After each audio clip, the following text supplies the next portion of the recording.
You look across the energy sector, just in general, you're a power generator or a utility distributing the electricity. The challenges are consistent but different depending on the geography. The parts that are the same is that demand is increasing globally. So there's just not enough electricity to meet the demand. We must increase our generation capabilities.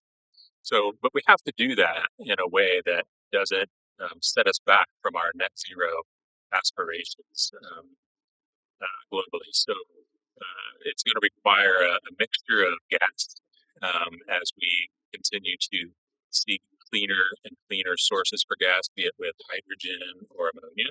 But it's also requiring the right mix of renewables.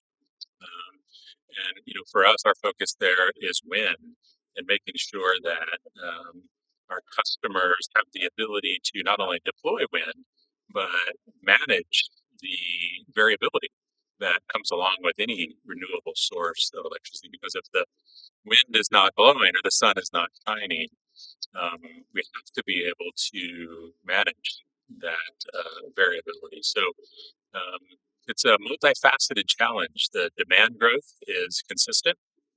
Um, the technologies available are reasonably consistent globally, but the challenge to not set ourselves back from an emissions perspective is where more of the focus needs to be. We have to meet the power generation demands, but we have to do it in a very responsible way that allows us all to achieve our net zero aspirations. One of the biggest things I've been talking about here at CU is the role that software will play.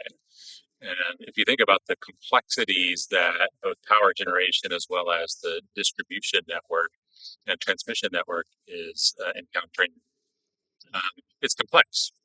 And we believe that the energy transition can't happen at the pace that it needs to happen without software playing a bigger and bigger role. So we're working with all of our customers to deploy something that we call the data fabric.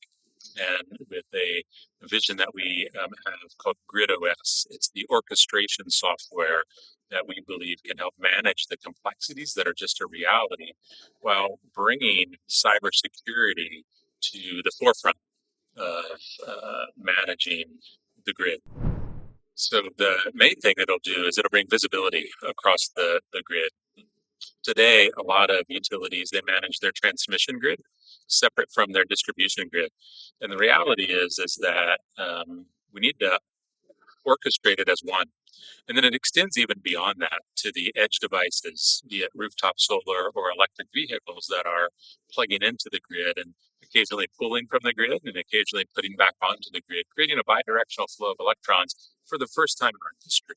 It's not something that the grid was designed for, right? So software can play a big role in helping us orchestrate that and manage the complexity and ensure a resilient, reliable grid by maintaining not only the forecasting of supply and demand, but also the inertia.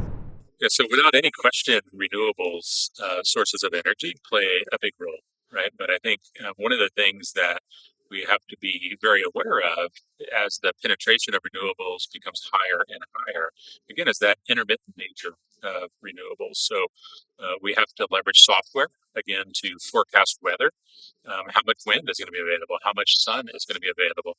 And then we also have to leverage storage to be able to level out the availability of the renewable energy as part of the overall system. So renewable energy will play a critical role in the energy transition without any question, but we have to be very intentional and thoughtful about managing these new complexities that have historically just not been. So Asia is a big area of focus for us. Obviously the demand is increasing globally, but by the year 2030, which is only 5 years away, the demand for electricity is anticipated to increase over 33%. Across Asia Pacific. It's even higher than that if you look at ASEAN specifically, as we sit in Singapore. So that demand growth is a reality, and we have to go after it with urgency. But we also have to have the urgency again around not doing it in a way that sets us back from a carbon emissions perspective. Asia Pacific is responsible holistically for roughly half of the world's CO2 emissions. And we have to make sure that as we increase our generation capacity, we do it in a very responsible way.